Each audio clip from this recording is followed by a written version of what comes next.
ఉదంకుడు జనమేజయుని దగ్గరకు రావడానికి కథ విన్న సౌనకాది మహామునులు సూతమునితో, మహాత్మా, జనమేజయుడికి ఉదంకుడికి పాములకు మధ్య ఇంకేదైనా వైరం ఉందా అని అడుగుతారు. అప్పుడు సూతముని ఇలా చెప్పసాగాడు. మహామునులారా వినండి. పూర్వము భృగువని మహర్షి తన భార్య పులోమతో గంగానది తీరాన ఉన్న పర్ణశాలలో నివసించేవాడు. కొంతకాలానికి పులోమ గర్భం దాల్చింది. ఒకరోజు భృగు మహర్షి అగ్నిహోత్రానికి కావలసిన ద్రవ్యాలు తీసుకురావడానికి బయలుదేరుతూ, నేను వచ్చే వరకు నా భార్యను జాగ్రత్తగా చూసుకో అని అగ్నిహోత్రుని చెప్పి వెళ్ళిపోయాడు. అదే సమయంలో పులోమ అనే రాక్షసుడు అక్కడికి వచ్చాడు. ఆ రాక్షసుడికి పులోమ మీద మోహం కలిగి ఈమె ఎవరు ఎక్కడో చూసినట్టుంది అని అగ్నిహోత్రుని అడుగుతాడు. అప్పుడు అగ్నిహోత్రుడు, నేను అసత్యం ఆడకూడదని నియమం పెట్టుకున్నాను, ఇప్పుడు నేను ఏమని చెప్పాలి ఆ రాక్షసుడికి అని ఆలోచనలో పడ్డాడు. ఎందుకంటే ఆ పులోమను మొదట పులోముడనే రాక్షసుడి వివాహం చేసుకోవాలి అనుకున్నాడు. కానీ ఆమె తండ్రి ఒప్పుకోలేదు. భృగువుకిచ్చి పెళ్లి చేశాడు. ఆమె పులోమని తెలిస్తే ఈ రాక్షసుడు ఆమెను ఏం చేస్తాడో. అలా కాక నిజం చెప్తే ముని శాపం ఇస్తాడు, అబద్ధం చెప్తే పాపం చుట్టుకుంటుంది, ఎలాగాని ఆలోచించాడు. చివరకు ముని శాపాన్ని ఎలాగైనా పోగొట్టుకోవచ్చని భావించిన అగ్ని ఆ రాక్షసుని చూసి, ఈమె భృగు మహర్షి భార్య పులోమ. భృగు మహర్షి ఆమెను నా సంరక్షణలో ఉంచి వెళ్ళాడు అని చెప్పాడు. అది విన్న పులోముడు వెంటనే ఆమెను గుర్తుపట్టాడు. తాను వివాహం చేసుకోవలసిన అమ్మాయి ఈమె అని తెలుసుకున్నాడు. వెంటనే వరాహ రూపం ధరించి 9 నెలల గర్భవతిగా ఉన్న పులోమను భుజాన వేసుకుని పరిగెత్తసాగాడు.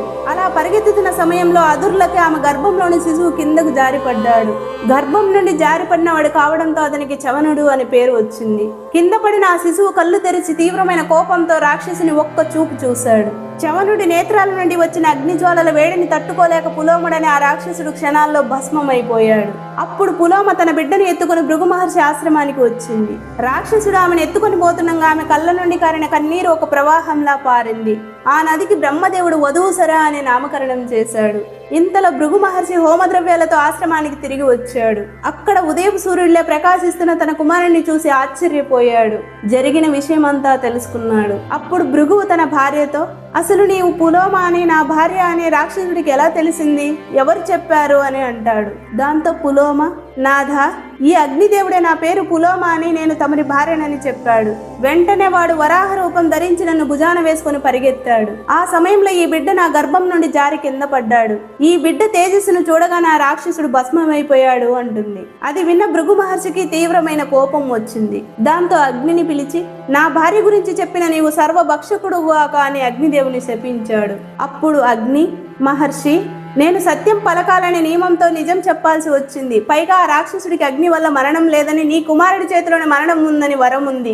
అయినా నన్ను అన్యాయంగా శపించావు అంటాడు. తర్వాత అగ్నిదేవుడు ఇలా ఆలోచించాడు, ఇక నుంచి నేను ముని శాపం వలన అన్నింటిని భక్షించాల్సి వస్తుంది. అలాంటి జీవితం నాకొద్దు అని తన దహన శక్తిని ఉపసంహరించుకున్నాడు. దాంతో అగ్నిలో వేసే హవిస్సులు దేవతలకు చేరడం ఆగిపోయింది.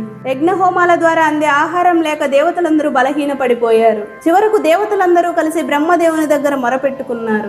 అప్పుడు బ్రహ్మదేవుడు అగ్నిని పిలిచి, అగ్నిదేవా, నీవు సమస్త దేవతలకు ముఖస్వరూపుడవు. నీవు లేక యజ్ఞాలు జరగవు. నీవు ఏది స్పృశించినా అది పవిత్రమవుతుంది. కాబట్టి నీ దహన శక్తిని తిరిగి స్వీకరించి నీ విధులు యథావిధిగా నిర్వహించు. బ్రాహ్మణుల ద్వారా సమర్పించే హవిస్సులను దేవతలకు అందించు అంటాడు. అగ్నిదేవుడు బ్రహ్మదేవుని మాటలకు అంగీకరించి తిరిగి తన కార్యాలను యథావిధిగా నిర్వహించసాగాడు. తర్వాత భృగుపుత్రుడైన చవనుడు సుకన్య అనే కన్యను వివాహం చేసుకున్నాడు. వారికి ప్రమతి అనే కుమారుడు జన్మించాడు. ఆ ప్రమతి దగ్గర అస్తికుడు అనే శిష్యుడు ఉండేవాడు. ఈ అస్తికుడు వల్ల తర్వాత జనమేజయుడు చేసిన సర్పయాగం ఆగిపోయింది. దాని వెనుక ఒక గొప్ప గాథ ఉంది. అదేంటో తెలుసుకోవాలంటే friends, follow the next wonderful video.